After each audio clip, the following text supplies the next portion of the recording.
Oh, that's my friend Joanne. Hi, Joanne. How are you? All right. So I went to a women's conference yesterday with the LBJ School because they were celebrating the graduation of their campaign school today. Right. 61 young people, mostly women, interested in running campaigns or Yep. running for office. Right. I don't know how many other schools there are like this in this Right. country, but I was amazed. So I don't know if you want to comment. Yeah, I mean, I think this is a great development, right? Candidates need education, they need mentorship to understand how to get into these races. There's a program in a lot of states called Emerge that focuses in a bipartisan way on developing women as candidates. I hear a lot of people saying that the future is female and that we should listen to women as leaders.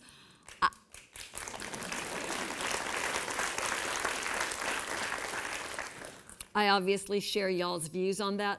I think we need a more balanced slate of candidates. And so any of these programs that help people figure out how do I run and also help people figure out what ethics in government look like. Because unfortunately, we're living in a moment where we have, kleptocracy and kakistocracy, right? We have corruption and we have incompetence.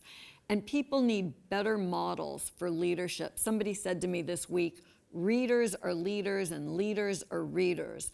That old truth. Yeah. And so we need to have the opportunity for fresh leaders to be developed. Love that. Anybody else?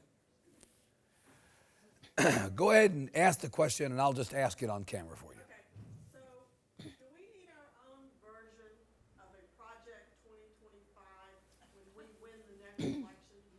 Do we, Clean up on aisle 9?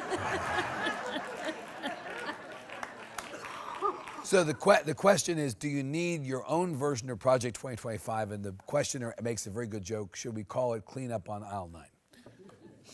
Well, I think it's going to be clean up on aisles 9, 10, and 11 at this rate.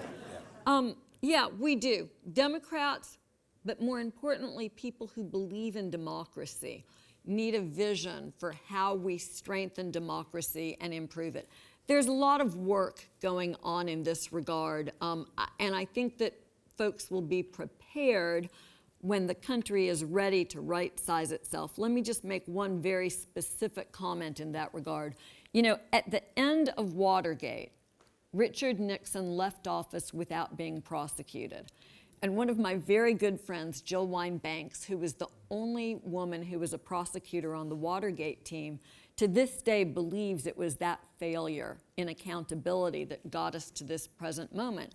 And there's a lot of truth to that. If Richard Nixon had been prosecuted, there would have been no question about Donald Trump, and a jury would have been able to decide what goes on. So I think Right. much of the fix for Watergate was soft norms. It wasn't stuff that got written in law, like this wall between the Justice Department and the White House that has prevented presidents from directing prosecutions for all of those decades. That was just a soft norm that we all obeyed. The White House couldn't pick up the phone and call me. We assumed it would last forever, right? Exactly. And that's just not the case. So I think some of the most important work along the lines of a Project 2029 will look like reform for the Justice Department, the legal system, and the rule of law. All right. That's it, Eric? Okay, one more. Yes, sir. We've broken the mold for redistricting, doing that out of cycle. What is the possibility of doing midterm elections out of cycle and have a vote right now when folks are really upset? Kind of like the United Kingdom, right? We're just going to dissolve government. There's a lot to be said for parliamentary government. It's fast and it's immediate. But our Constitution provides for an entirely different system. And you can't change that election cycle without constitutional change, which I don't think is coming. But let me just, if you don't mind, 2 short seconds on this mid-cycle redistricting, which is a thinly veiled, transparent effort to engage in politics and to make sure that your votes in Texas, for instance, and my vote doesn't count. If there's ever a moment to pay attention, it's this case pending in front of the Supreme Court, Calais versus Louisiana, where the Supreme Court is very likely to make it much more difficult to challenge gerrymandering, please keep that on your radar screen and pay attention, because the Supreme Court, which has already done so much damage to the Voting Rights Act, is about, I fear, to finish it off. And that means we need to demand that Congress fix it, reinstitute it, and protect the right to vote. All right, let's get Joyce back downtown. Hopefully some of you will come as well. Give Joyce fans a hand. Thank you all very much. All right.